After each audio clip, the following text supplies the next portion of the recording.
दोस्तों, आज मैं आपको निर्जला एकादशी के बारे में बता रही हूँ। एक महीने में 2 एकादशी आती है। इस तरह 12 महीने में 24 एकादशी आती है। 24 एकादशी में से ज्येष्ठ मास के शुक्ल पक्ष की एकादशी को निर्जला एकादशी कहते हैं। यह एकादशी इस बार 7 जून को पड़ रहा है। 8 जून को पारण होगा। निर्जला एकादशी के दिन भी विष्णु भगवान और माँ लक्ष्मी की पूजा की जाती है।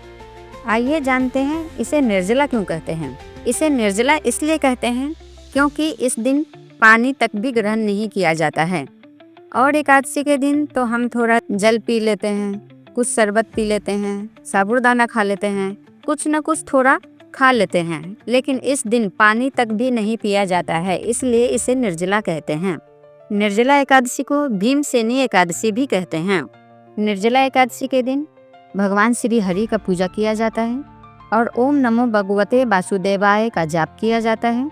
इस दिन भगवान विष्णु के साथ लक्ष्मी माँ की भी पूजा की जाती है। निर्जला एकादशी व्रत बहुत कठिन माना जाता है क्योंकि इस व्रत के दौरान जल तक भी ग्रहण नहीं किया जाता है। धार्मिक मान्यता है कि जगत के पालनहार भगवान विष्णु की पूजा करने से व्यक्ति के जीवन में सुख समृद्धि आती है, साथ ही सभी प्रकार की समस्याएं दूर हो जाती है। ऐसे में आइए जानते हैं निर्जला एकादशी की व्रत कथा। भीमसेन व्यास जी से कहने लगे कि हे पितामह, भ्राता युधिष्ठिर, माता कुंती, द्रौपदी, अर्जुन, नकुल और सहदेव सभी आदि एकादशी का व्रत करने को कहते हैं, परंतु महाराज मैं उनसे कहता हूँ कि भाई मैं भगवान की शक्ति पूजा आदि तो कर सकता हूँ, दान भी दे सकता हूँ, परंतु भोजन के बिना नहीं रह सकता। इस पर व्यास जी कहने लगे कि हे भीमसेन, यदि तुम नरक को बुरा और स्वर्ग को अच्छा समझते हो तो प्रति माह की दोनों एकादशी को अन्न मत खाया करो। भीम कहने लगे हे पितामह, मैं तो पहले ही कह चुका हूँ कि मैं भूख सहन नहीं कर सकता। यदि वर्ष भर में कोई एक ही व्रत हो तो वह मैं रख सकता हूँ, क्योंकि मेरे पेट में वृक नाम वाली अग्नि है, सो मैं भोजन के बिना नहीं रह सकता।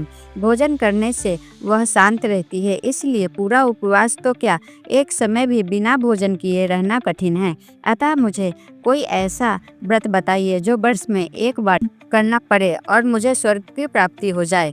श्री व्यास जी कहने लगे कि हे पुत्र, बड़े बड़े ऋषियों ने बहुत शास्त्र आदि बनाए हैं जिसमें बिना धन के थोड़े परिश्रम से ही स्वर्ग की प्राप्ति हो सकती है। इसी प्रकार शास्त्रों में दोनों पक्षों की एकादशी का व्रत मुक्ति के लिए रखा जाता है। व्यास जी के वचन सुनकर भीमसेन नरक में जाने के नाम से भयभीत हो गए और काँप कर कहने लगे कि अब मैं क्या करूं। मास में 2 व्रत तो मैं कर नहीं सकता, हाँ वर्ष में 1 व्रत करने का प्रयास अवश्य कर सकता हूं। अतः वर्ष में 1 दिन व्रत करने से यदि कोई मुक्ति हो जाए तो मुझे यह बताइए। यह सुनकर व्यास जी कहने लगे कि वृश्चिक और मिथुन की संक्रांति के बीच ज्येष्ठ मास के शुक्ल पक्ष की जो एकादशी आती है उसका नाम निर्जला है। तुम उस एकादशी का व्रत करो। इस एकादशी के व्रत में स्नान और आमचन के बिना जल वर्जित है। आमचन में 6 मास से अधिक जल नहीं होना चाहिए, अन्यथा वह मद्यपान के समृद्ध हो जाता है। इस दिन भोजन नहीं करना चाहिए क्योंकि भोजन करने से व्रत नष्ट हो जाता है।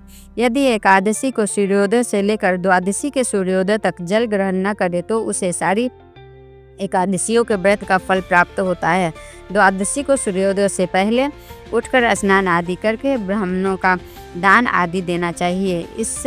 इसके पश्चात भूखे और संपप्रात ब्राह्मण को भोजन कराए, फिर आप भोजन कर लेना चाहिए। इसका फल पूरे 1 वर्ष की संपूर्ण एकादशियों के बराबर होता है। व्यास जी कहने लगे कि हे भीमसेन, यह मुझको स्वयं भगवान ने बताया है। इस एकादशी का पुण्य समस्त तीर्थों और दानों से अधिक है। केवल 1 दिन मनुष्य निर्जला रहने से पापों से मुक्त हो जाता है। जो मनुष्य निर्जला एकादशी का व्रत करते हैं उनकी मृत्यु के समय यमदूत आकर नहीं घेरते, वरन भगवान के पादश उसे पुष्पक विमान में बिठाकर स्वर्ग को लेकर जाया जाता है।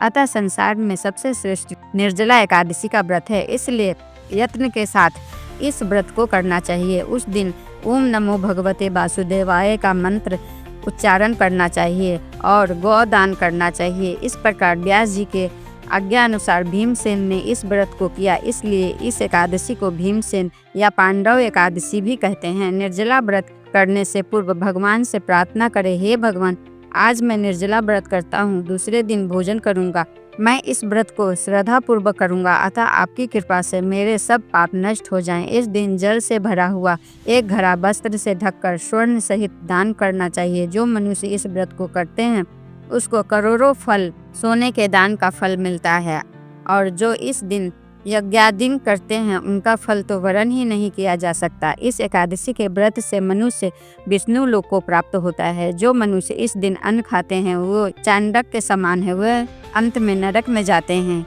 जिससे निर्जला एकादशी का व्रत किया है वह चाहे ब्रह्मा हत्या हो, मद्यपान करता हो, चोरी ही क्यों न किया हो या गुरु के साथ द्वेष किया हो, मगर इस व्रत के प्रभाव से स्वर्ग जाता है। हे कुंती पुत्र, जो पुरुष या स्त्री श्रद्धापूर्वक इस व्रत को करते हैं उन्हें अग्निलिखित करने चाहिए।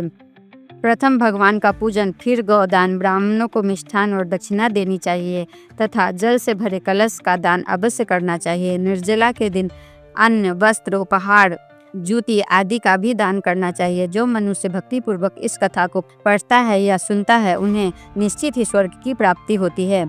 बोलो ओम नमो भगवते वासुदेवाय नमः।